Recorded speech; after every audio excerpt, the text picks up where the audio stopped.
Hello everyone and welcome back to yet another video, and this is going to be one more team that I'm going to share for the Color Cup. And this team is a bit risky, but that is why it has a safety ratings as F, which is very low. But still, I figured out this team does have really good play in this meta because Trevenant is everywhere. So I thought, okay, let's try to resist that Trevenant, to which I came up with this team over here with double fire backline in the team, to which my lead will be a Ferrothorn, which is part steel and grass that does not want to face fire type, to which my backline does have a good resistance on the fire typing, to which this is a EVP team strategy where I'm going to safe swap into my alolanmarowak to lure out a potential counter to fire, and if that is it, I might take switch advantage for that, which is the reason then my Ferrothorn and Magcargo can easily handle the teams over here. So this is the thought process that I have, but I will recommend you guys not to use this team if you're not very happy with it, or maybe it is not very consistent also because of the safety reasons over here. So without further more delay, let's quickly jump into the first battle. I pick up a lead against Ferrothorn. So this is good, quite good that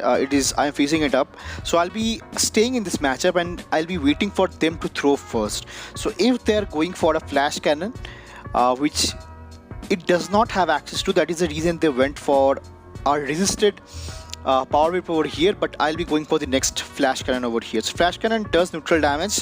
not neutral, it is also resisted, but still it does a bit more damage than the power whip, which is double resisted right now. And if they are going for power whips over here, I believe they have thunder, which they have revealed right now. So I'll be going for the next flash cannon once again, and if they are shielding right now, I'll be dipping out. So since they did not shield, I'll be trying to dip out, which I did, and I'll be switching back into my into my Marowak over here to lure out a counter to fire, which they comes back with a very spicy counter actually, which is going to be the Shadow Camerupt over here. So this guy can easily core break my whole team because it have access to Incinerate, Earth Power, and Overheat. So my Ferrothorn does not have a chance over here to go for to come into this matchup because it will be just getting roasted with this Incinerates, to which I'll be trying to protect my Marowak over here and go for back-to-back Bone Clubs in this scenario. So Bone Club number 2 or believe 3 is coming in, which does put the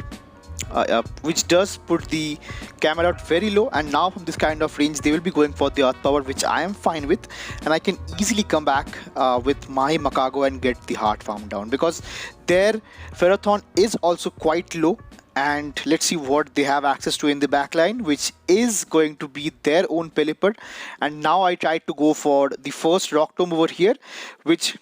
I did a CMP tie against, and now I'll be shielding up the Weather Ball because after the Rock Tomb debuff over here with the onto this Pelipper, this Weather Balls will be dealing less and less damage over here. That is the reason I shielded the first one, and now they will be going for the next Weather Ball that does so much damage right now also, to which again I thought they might be trying to catch a move onto that Ferrothorn, but they could not. I'll be going for the next Rock Tomb, and they again comes back with the Ferrothorn, which does go down to 1 Incinerate, getting me the win for the first battle. So GG's. Moving into the next battle, I pick up a lead against Galv over here. So Galv is also a bit tricky because it is very much attack weighted, and it is very spammy as well, to which I'm waiting this first neutral lunge go through, and I'll be throwing on alignment right now so that they cannot sneak in one fast move. So to which I'll be going for the first flash cannon that deals a huge amount of damage right now, and now they can go for the next discharge over here, which will hurt a bit but not too much. And now they comes back to counter my Marowak over here with their own Lantern, which is really good because I do want to lure out this counter to a fire, because that way my Magcargo can easily get a free run in the end game. To which now I'll be going for the next Bone Club, and since I got the first shield from my opponent's end with the Shadow Bone, I'll be letting this charge move go through, because now I can easily come back with my Ferrothorn and load up on energy, because Ferrothorn does not have to worry about too much about the charge moves over here, because both the charge moves are resisted, and they went for a Thunderbolt, which I am fine with. To which now they catches the next Power Whip onto their own Galvantula, which might open up a win condition for them, and let's see what the final Pokemon is going to be over here. And I believe yeah, again they comes back with their own Lantern, and I have to shield up because Surf will be getting the KO for me, but I don't want to face this Magcargo, face this Lantern onto my Magcargo over here. To which now I will be going for the next Power Whip, which they shield up once again, and they have to throw over here. And since my Ferrothorn is quite very low, I will letting this Surf go through, and I can easily come back with my Magcargo over here, go for the shield right now to block the Surf coming in, which will be double super effective, and I can easily go for one Rock Tomb to get the knockout. And I hope they are not running a double water line over here, and let's see what they comes back in with. So it is a nightmare closure for me, which is ending up being a rock water type once again into a rock fire type, which is going to be Toxapex. And I realize my fate over here, and after they went for the after I went for the first Rock Tomb, their attack is dropped, but still Brian did so much damage, which I realize, and I top lived the game over here with respect. So GG's. Moving on to the next battle, I pick up a lead against Araquanid over here, which is very bulky over in this meta. To which now I'll be going for the first Power Whip, which hits for neutral damage. And since this Bug Bite is resisted as well because of part Steel type, it is actually neutral, and they somehow went for a bait of Bubble Beam, which I'm not sure why they went for. To which now I'll be going for the next Power Whip once again. So Power Whip, though it's neutral and debuffed, it will hurt this Araquanid over here. To which now I don't want to put my Ferrothorn in other farm down range for some other Pokemon. To which now I swap out into my Marowak over here, to which they comes back with their Lantern, and I have to shield up over here because Surf will be threatening for me. To which somehow they went for a Thunderbolt, which I'm not sure why, but Thunderbolt is neutral over here, while Surf is super effective because I'm part fire also. And since I went for the first Shadow Bone over here, I'll be now going for the next Shadow Bone Club to get the first shield from my opponents. And then somehow again they went for a Thunderbolt, which is a bit more which is costly over here and does not knock me out also. Might be they are running a single move Lantern over here, I'm not sure, might be. To which now I'll be going for the next Power Whip over here, to which I get the knockout for the Lantern, and they comes back with the final Pokemon. I'll be quickly safe swapping into my Magcargo over here because they only have access to Tropius and a very low Araquanid. So I can get the hard farm down onto the Araquanid over here, and I can easily go for the first Rock Tomb over here to lower the attack and get a huge amount of damage, or might be the shield, which in case I did get the shield. And now from this kind of range, I'm not sure why I went for a Rock Tomb once again, because Overheat would have been enough to get the knockout for this Tropius. But nevertheless, since they are double debuffed right now and nothing is very serious, and I thought, okay, since it's going to be a Ferrothorn showcase, let me just come back with my Ferrothorn and go for the next move, which I think I'll be going for the next Flash Cannon for a bit of fun. And Flash Cannon will just do enough damage to get the knockout for this Tropius, and indeed giving me the win for this battle also. GG's. Now moving into the next battle, I pick up a lead against Toxapex. So Toxapex is a bit tricky once again, because in 2 shields my Ferrothorn does lose to Toxapex, but in 1 and 0 shields it win with a sliver of HP. So to which now I'll be going for the neutral power whips over here, but since Toxapex is so bulky, it can handle it like a champ over here. To which again, I think I'll be building up to a potential back-to-back power whips over here, but I did not go for a flash cannon that time, because though that energy onto my Ferrothorn will be handy next time. To which now I come back with my Marowak and I let the Shadow Ball go through from this Trevenant, which is not really good, which I think is going to be troublesome for me, because now I have to come back with my own Magcargo over here and get the farm down onto this Trevenant. So Trevenant does not appreciate this Incinerate coming in, which I have to shield once, and I'll be going for the next Rock Tomb over here onto this Toxapex over here, which now it can handle once again. So I'll be going for the next Rock Tomb over here that will be lowering the attack right now, and since they put up their shield this time, so I'll be quickly safe swapping again, like swapping, not countering it again with my own Ferrothorn over here, and they threw, which I believe is going to be CMP, and they went for a double resisted Brine to grab my shield, which is a great call from my end. And the final Pokemon they have access to is going to be Charjabug, which is running Spark, which I am happy with. Because now they only have access to over here is Crunch and I believe X-Scissor. So X-Scissor and Discharge might be, but they're running X-Scissor, which I do survive, and I'll be going for the neutral Flash Cannon over here that hits for